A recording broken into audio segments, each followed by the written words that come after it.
You know what, let's just try it. I don't think that was fast enough. Oh, and second gear is also what I like to... Oh, that was good. But second gear is the gear I like to take around this track, but it always depends on what kind of car.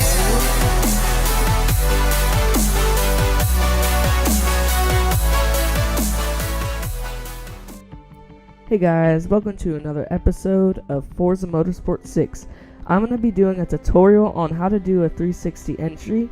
I don't know if any of you guys know how to. I'm sure most of you do, but if you don't, it's alright. I'll show you how to do it today. But I've been to Formula Drift in Texas Motor Speedway, and that was a really cool experience, which is really why I got into drifting, because after seeing that and how fast they entered corners, it was just crazy. So that's why I like drifting today. Also, if you guys didn't know, Formula Drift Long Beach is coming up this April 8th and 9th. So I suggest you guys go check that out. It's going to be really cool. I'm not sure if I'll be going or not, but then also where the drifting is going to take place on Long Beach is in the last section of the Grand Prix track. So that's probably the best track, or not like the best track, but probably the best section to do drifting, because it's so cool. And then I'm going to be doing this tutorial on the 360 entry in this Toyota GT86. So let's go ahead and get into it. I'm going to be going on actually I'm going to go to free play just so I can rewind if anything goes wrong. But the first thing you really need to do to get a good 360 entry is you need a car that just you can control well. I prefer using a car with at least 450 or more horsepower to easily spin around. And then basically one of the last things is you need a track that you can do good on. I'm just going to set it to a ton of laps so then I can go ahead and keep going around and then end the race whenever I need it to. So this car, I think this car has like 600 horsepower or something around there. Okay, so the best amount of speed is around 155 miles per hour. You know what, let's just try it. I don't think that was fast enough. Oh, and second gear is also what I like to... Oh, that was good. But second gear is the gear I like to take around this track, but it always depends on what kind of car you're in. So you might feel more comfortable in third and maybe even first. I can't tell, but it's whatever you guys think. Whatever feels most comfortable.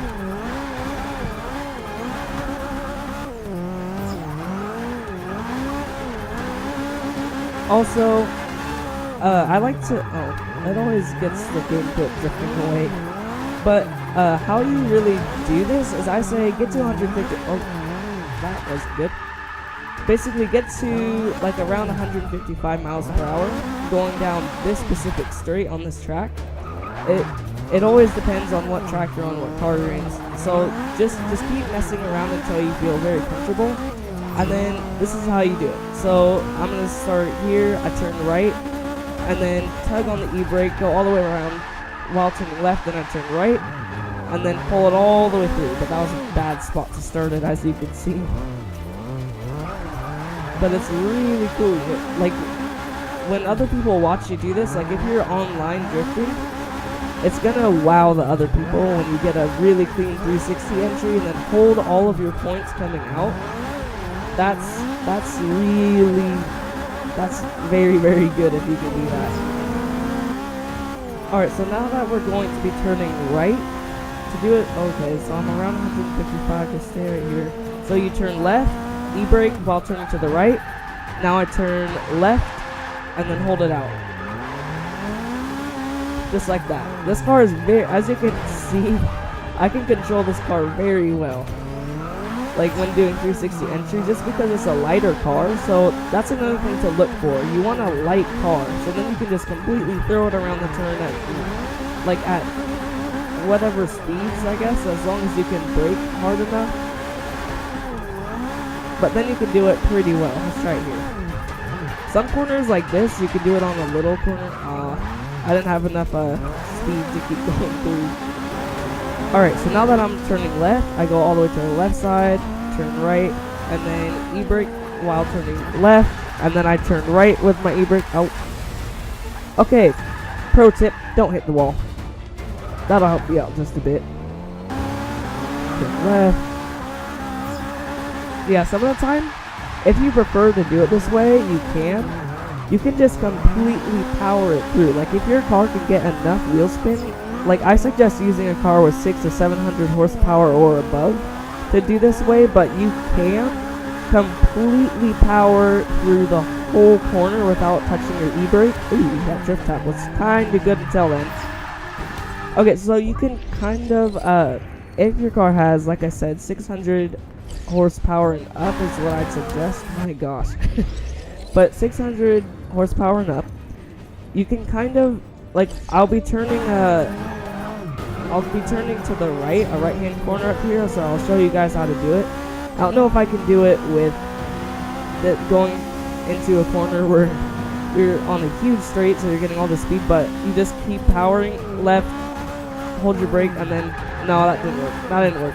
I'll show you guys in a future corner how to do it like that. Alright, let's try it on this one. So powering, still powering. So you can kind of do it like that. I just started at a bad spot again. You just power through the whole thing. So around this corner, here I'll show you guys. Okay, so around this type of corner, what you basically do is you want to start where you're kind of getting wheel spin turning towards the right, and then you go full power turning left, and then turn back right, and then you're able to just completely spin like that. But when you're doing it and you're already going at a certain amount of, like, faster than I did it, you gotta be going pretty fast going into it, so then you don't just like completely stop when you do this.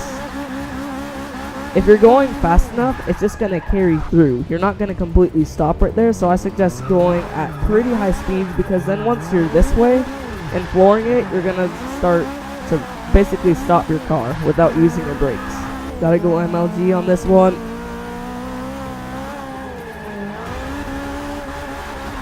That was alright. That was okay. Yeah, that was just okay. I didn't really get it. I didn't get too close to the wall. Okay, still getting wheel spin going this way. Turning left. Still on it, then turn right, and then hold it through. Went too fast again, but that's how you do it.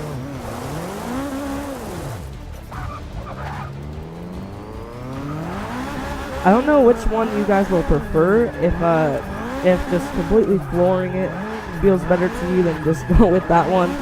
But honestly, I prefer using your e-brake, just in case, like, say I'm using this car, but I put an all-wheel drive swap on it, and I forgot. I can't completely power it through because I won't be getting that much wheel spin. So if I was in an all-wheel drive car, then you would be forced to use the e-brake one. So if you're using rear-wheel drive, you can use both e-brake or the flooring one where you just floor it. But in all-wheel drive, you really can't, like, unless you're running like 900 horsepower or something ridiculous on a little car. Like I'm using this car, like say I'm using this car, I made it all-wheel drive and I put 900 horsepower in it. Because it weighs around 2,400 pounds probably, somewhere around there, I could probably do it where I just floor it. I hope you guys enjoyed this episode of Forza Motorsport 6. It was just a little tutorial on how to do your 360 entries correct. I hope you guys enjoy my ideas on how to do it and how I think it should be done. I'm pretty sure you guys will too, because it's worked for me very, very well.